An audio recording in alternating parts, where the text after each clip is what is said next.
Connection और मतलब बहुत ज्यादा प्यार करता था, जैसे कितने पागल नहीं होते किसी के पीछे। Shweta your mic Shweta is on. Mic. दोस्तों कुछ दिनों पहले इंटरनेट पर वायरल हुई श्वेता की जूम कॉल तो आपको याद ही होगी, जिसने पंडित जी की सीक्रेट्स को पहले 113 और फिर करोड़ों लोगों के बीच गा सुनाया। वो बंदा पंडित है। वैसे श्वेता की कॉल का मजा आपने भी खूब लिया होगा, लेकिन क्या आप चाहेंगे कि आपकी भी पर्सनल डिटेल्स या फिर कॉन्वर्सेशंस ऐसे ही लीक हो जाएं? नहीं ना। पर दोस्तों ऐसा हो रहा है और आपको खबर तक नहीं। दोस्तों क्या आपने हाल ही में Indian mobile payments app MobiKwik के यूजर्स के डेटा लीक होने की खबर सुनी है? अच्छा, क्या आप ये जानते हैं कि ऐसे डेटा लीक्स कितने सीरियस होते हैं और ये आप और हमारे जैसे एक आम यूजर को इफेक्ट कैसे करते हैं? अगर नहीं तो जानेंगे इस डेटा ब्रीच की पूरी हकीकत आज फैक्टिफाइड स्पेशल्स की इस वीडियो में। फैक्टिफाइड स्पेशल्स। दोस्तों आप दुनिया की कोई भी ऐप क्यों ना इस्तेमाल करते हो, आपका पर्सनल डेटा कहीं भी सुरक्षित नहीं है। अगर आम भाषा में बोलूं तो अब आपका कुछ भी पर्सनल नहीं रह गया है। बात करने के बाद आप भले ही चैट्स डिलीट कर देते हो, कॉल रिकॉर्ड ना करते हो, पेमेंट के बाद हिस्ट्री डिलीट कर देते हो, लेकिन आपके फोन्स में मौजूद एप्स आपके फोन्स के अलावा आपके सर्वर्स पर इन सभी चीजों के रिकॉर्ड रखती है और फिर आपके इस पर्सनल डेटा का इस्तेमाल कंपनियां खुद के लिए तो करती ही हैं, साथ ही इसे बेचती भी हैं। और ये समस्या तब दोस्तों और भी खतरनाक हो जाती है जब ये डाटा हैकर्स के हाथ लग जाता है। 2019 का Facebook Cambridge Analytica data scandal तो आपको याद ही होगा। एक स्कैंडल जिसने यूएस और भारत की पॉलिटिक्स की पूरी पोल पट्टी खोल के रख दी थी। दोस्तों फेसबुक को छोड़िए, हमारी पहचान माने जाने वाले आधार कार्ड का डेटा भी लीक हो चुका है। लेकिन दोस्तों अब तक जितने भी डेटा लीक इंडिया में हुए हैं उनसे हैकर्स केवल आपकी पहचान का फायदा उठा सकता था, लेकिन हाल ही में हुआ मोबीक्विक डेटा ब्रीच इन सबसे अलग है, क्योंकि ये आपको कंगाल भी कर सकता है। अब आप पूछेंगे कि ये डेटा ब्रीच क्या होता है? तो दोस्तों जब भी किसी सर्वर से बिना परमिशन के डेटा की चोरी की जाती है, साइबर वर्ल्ड में इसे डेटा ब्रीच कहा जाता है। अब जो नहीं जानते कि मोबीक्विक क्या है, उन्हें बता दूं कि मोबीक्विक भी गूगल पे और पेटीएम की ही तरह एक Gurgaon based Indian payment app है, जिसे सन 2009 में खोला गया था और आज ये देश की टॉप ई वॉलेट कंपनीज में से एक है। जाहिर है ऐसी किसी कंपनी में अगर डेटा की चोरी होती है, इसका असर कंपनी की साख पर पड़ता है। दावा ये किया गया है कि ये डाटा मोबीक्विक कंपनी के सर्वर से हुआ है। इंडियन सिक्योरिटी रिसर्चर राजशेखर राजारिया ने 26 फरवरी को एक ट्वीट किया। ट्वीट में साफ लिखा था, 11 करोड़ इंडियन यूजर्स का bank card data including KYC यानी कि आधार कार्ड और पैन नंबर तक एक इंडियन कंपनी के सर्वर से लीक हो गया है। लेकिन तब तक दोस्तों ये मालूम नहीं था कि ये डाटा ब्रीच आखिर हुआ किस कंपनी में है। एक ऑनलाइन फोरम पर हो रही हैकर्स की चैट वायरल हुई तो साफ हो गया कि ये कंपनी मोबीक्विक है, लेकिन कंपनी ये मानने को तैयार नहीं थी कि उनका डाटा लीक हुआ है। वहीं मोबीक्विक के सर्वर्स हैक करने वाले हैकर का कहना था कि उसके पास मोबीक्विक के 10 करोड़ यूजर्स का 8 टेराबाइट डाटा है जो वो बेचना चाहता है, और उसने इस डाटा की कीमत 1.5 बिटकॉइन यानी कि आज के हिसाब से 63,38,000 रुपए रखी थी। दोस्तों बिटकॉइंस को ये हैकर्स अक्सर पेमेंट के लिए इस्तेमाल करते हैं, क्योंकि इसमें भेजने वाला और जिसे बीटीसी भेजने हो दोनों को एक दूसरे की आइडेंटिटी रिवील नहीं होती, यानी कि ये पता ही नहीं चलता कि आपने पेमेंट की है तो किसको।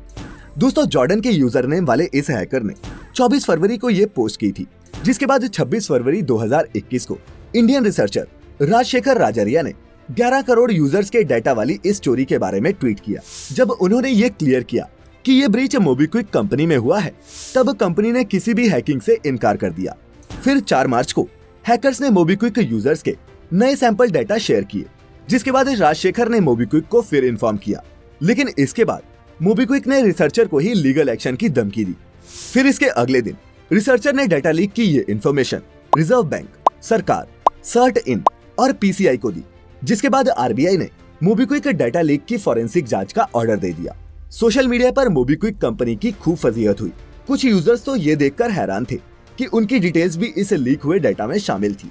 इस डाटा लीक को लेकर यूजर्स कंपनी से सवाल करते नजर आए, लेकिन कंपनी मानने को राजी ही नहीं कि उनके यहाँ से डाटा की चोरी हुई है। कंपनी के सीईओ ने तो ये तक कह दिया कि इसका क्या सबूत है कि डार्क वेब पर मौजूद ये डाटा हमारी ही ऐप का है। दोस्तों मोबीक्विक कंपनी के 10 करोड़ यूजर्स के इस डाटा लीक को रिसर्चर्स इसे इंडिया का आज तक का सबसे बड़ा डाटा ब्रीच बता रहे हैं। आसान भाषा में कहें तो अगर आप इस ऐप को यूज करते हैं तो हो सकता है कि आपकी भी पर्सनल डिटेल्स जैसे कि debit card number, credit card number और आईडी प्रूफ जैसी डिटेल्स डार्क वेब पर अवेलेबल हो। खैर, डेटा ब्रीच की ये खबरें कोई नई नहीं है, लेकिन दोस्तों आज के दौर में सबको पता होना चाहिए कि आप डेटा ब्रीच का शिकार होने से कैसे बच सकते हैं, या फिर अगर कभी आपका पर्सनल डेटा लीक हो जाता है तो आपको क्या करना चाहिए। लेकिन दोस्तों, इन सवालों के जवाब जानने से पहले आप ये समझिए कि आपका पर्सनल डेटा लीक कैसे होता है और कहाँ अपलोड होता है, कैसे चोरी होता है ऐप से डेटा। दोस्तों, किसी भी ऐप को यूज करने से पहले आपको वहां पर अकाउंट क्रिएट करना पड़ता है, जिसके लिए कंपनी आपकी पर्सनल डिटेल्स और फोन की लोकेशंस, गैलरी वगैरह का एक्सेस भी मांगती है, और आप भी बिना सोचे कंपनी की टर्म्स एंड कंडीशंस एक्सेप्ट कर लेते हैं। आजकल हर किसी के स्मार्टफोन में कम से कम 20-25 ऐप तो होते ही हैं। हो सकता है कि आपके फोन में मौजूद हर ऐप का इस्तेमाल अलग अलग हो, लेकिन हर ऐप पर लॉगिन करने से पहले आपको अपनी एक आईडी क्रिएट करनी पड़ती है, जहां पर आपसे आपका नाम, age, phone number, email ID और आधार नंबर जैसी डिटेल्स मांगी जाती हैं। और कई ऐप्स ऐसे भी होते हैं जहां पर आपको अपनी डेबिट कार्ड डिटेल्स और पर्सनल पिक्चर्स भी अपलोड करनी पड़ती हैं। ऐसे ही ऐप्स का डाटा हैकर्स हैक करते हैं और इसे डार्क वेब पर बेचते हैं। डार्क वेब क्या है? दोस्तों, आमतौर पर सर्फिंग के लिए आप गूगल क्रोम या फिर इंटरनेट एक्सप्लोरर का इस्तेमाल करते होंगे, लेकिन डार्क वेब की दुनिया इससे अलग है। आप नॉर्मल सर्च इंजन से डार्क वेब की वेबसाइट्स को नहीं ढूंढ सकते। इसके लिए स्पेशल ब्राउजर्स होते हैं, जिनमें से सबसे पॉपुलर है टॉर ब्राउजर। इन डीप या डार्क वेबसाइट्स के एड्रेस भी google.com जैसे आम एड्रेस नहीं होते, बल्कि .onion डोमेन के होते हैं, और ये मोजिला या फिर क्रोम पर नहीं, टॉर ब्राउजर पर ही खुलती हैं। वैसे तो ये साइट इलीगल नहीं है, पर यह मायने रखता है कि आप यहाँ सर्च क्या कर रहे हैं। डार्क वेब को इस्तेमाल करना आम लोगों के लिए आसान नहीं है, क्योंकि इसमें कई लेयर्स होती हैं और ये वेबसाइट्स गूगल पर सर्च करने से नहीं मिलती, तभी तो इन्हें ट्रैक करना आसान नहीं होता। और यहाँ हैकर्स अलग अलग कंपनीज के डाटा को खरीदते और बेचते रहते हैं। डाटा ब्रीच का असर। दोस्तों, डाटा लीक होने का सीधा असर आपकी पर्सनल और फाइनेंशियल स्टेटस पर पड़ता है।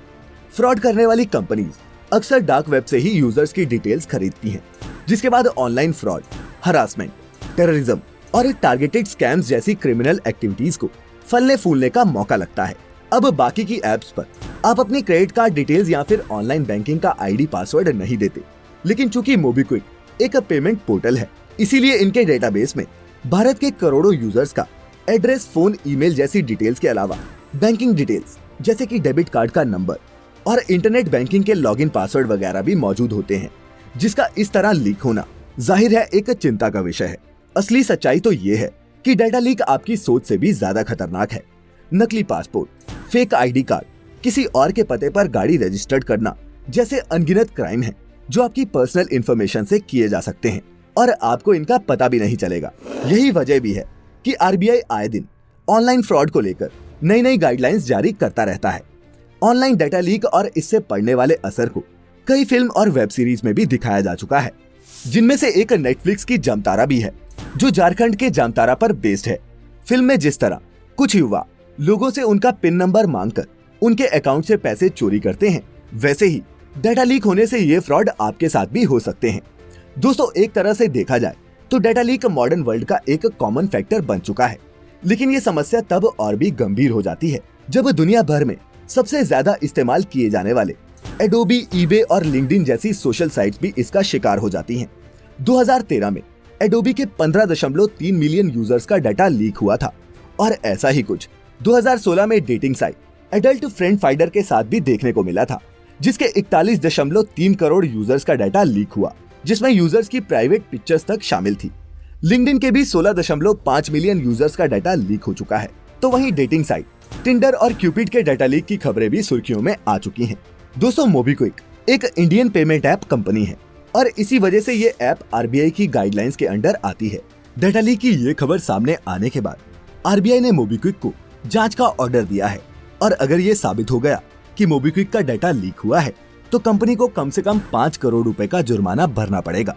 दोस्तों, आप में से भी कई लोग मोबीक्विक के यूजर होंगे, जिन्हें शायद अब ये चिंता सता रही होगी कि उन्हें कैसे पता चलेगा कि उनका डाटा लीक हुआ है या नहीं। तो दोस्तों, आप भी साइबर न्यूज की वेबसाइट पर जाकर अपनी मेल आईडी के जरिए आसानी से पता लगा सकते हैं कि आपका डाटा लीक हुआ है या नहीं। लिंक नीचे डिस्क्रिप्शन में मिल जाएगा। पर्सनल डिटेल्स का क्या करती हैं कंपनियां। दोस्तों, आप यकीनन अब ये सोच रहे होंगे कि अगर डाटा लीक के क्राइम्स इतनी तेजी से बढ़ रहे हैं तो कंपनियां आपसे इतनी पर्सनल डिटेल्स मांगती क्यों हैं, खास तौर पर वो एप्स जिन पर आप सिर्फ एंटरटेनमेंट या फिर एजुकेशन के लिए जाते हैं। आखिर वो आपकी पर्सनल डिटेल्स का क्या करती हैं? तो आपको बता दूं कि आपकी पर्सनल डिटेल्स का इस्तेमाल कंपनियां अपनी रिसर्च और मार्केटिंग के लिए तो करती ही हैं। इसके अलावा ये एप्स आपकी पर्सनल इंफॉर्मेशन को दूसरी रिसर्च और मार्केटिंग कंपनीज को भी बेचती हैं। उदाहरण के लिए महिला यूजर की एप्स पर ज्यादातर वुमेन क्लोथिंग और ब्यूटी प्रोडक्ट्स के ऐड आते हैं, जबकि पुरुषों को अपनी सोशल मीडिया एप्स पर गैजेट्स और मेन प्रोडक्ट्स की एड्स देखने को मिलती हैं। यहाँ पर एक इंटरेस्टिंग बात ये भी है कि ऐप पर मौजूद आपकी पर्सनल इंफॉर्मेशन का इस्तेमाल पॉलिटिकल पार्टीज भी करती हैं, जिसका सबसे बड़ा उदाहरण Facebook Cambridge Analytica data scandal है। 2019 में फेसबुक पर international research company Cambridge Analytica को डेटा बेचने का आरोप लगा था। रिपोर्ट में दावा किया गया कि फेसबुक ने यूजर्स की मर्जी के बिना 2016 यूएस इलेक्शन कैंपेन के लिए कंपनी को डेटा बेचा और इसका असर भारत में भी देखने को मिला, क्योंकि इसी रिसर्च कंपनी के पास कांग्रेस के इलेक्शन कैंपेन का कॉन्ट्रैक्ट भी था। पिछले साल व्हाट्सएप ग्रुप चैट्स के लिंक भी ऑनलाइन लीक हो गए थे। कंपनी ने इन लिंक्स को गूगल से तो हटवा लिया, पर इससे व्हाट्सएप की सिक्योरिटी पर सवाल उठने लगे। डेटा ब्रीच से आखिर कैसे बचें?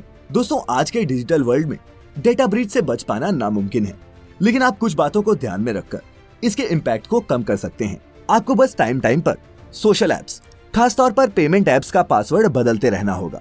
इससे आप ऑनलाइन फ्रॉड से बच पाएंगे। और हाँ, सभी सोशल एप्स का पासवर्ड एक जैसा ना रखें। किसी अनजान एड्रेस से आए लिंक्स को कभी ना खोलें और सोशल साइट्स पर चैटिंग करते हुए कभी भी अपनी प्राइवेट पिक्चर्स शेयर ना करें, क्योंकि ये पिक्चर्स कंपनी के सर्वर्स में हमेशा के लिए सेव हो जाती हैं, चाहे आप इन्हें ऐप से डिलीट भी कर दें। और ऐसे ऐप्स को बिल्कुल भी डाउनलोड ना करें जो वेरीफाइड ना हो। क्या करें अगर पर्सनल डेटा लीक हो जाए? दोस्तों, इन सभी एहतियातों को बरतने के बाद भी अगर आप कभी डेटा ब्रीच का शिकार हो जाते हैं, यानी कि आपका डेटा भी किसी ऐप या फिर सोशल साइट से लीक हो जाता है, तो सबसे पहले तो आप अपने कार्ड्स को ब्लॉक करवाएं और फिर अपने सभी इंपॉर्टेंट पासवर्ड्स बदल दें। दोस्तों, सोशल मीडिया और इन कमाल की एप्स ने हमारी जिंदगी पहले से आसान तो कर दी है, लेकिन अब आपका पर्सनल कुछ भी नहीं रह गया है। आपके बारे में आपसे ज्यादा अब आपका फोन जानता है और आपके फोन में मौजूद ये एप्स जानती हैं। तो जब भी इन मोबाइल एप्स का इस्तेमाल करें, आंखें और दिमाग खोलकर करें, क्योंकि आप शायद उसका इस्तेमाल करके भूल जाएं, लेकिन आपका दिया हुआ डेटा कंपनी कभी नहीं भूलती और उसका इस्तेमाल कब और कैसे किया जाएगा इसका आपको अंदाजा भी नहीं होगा।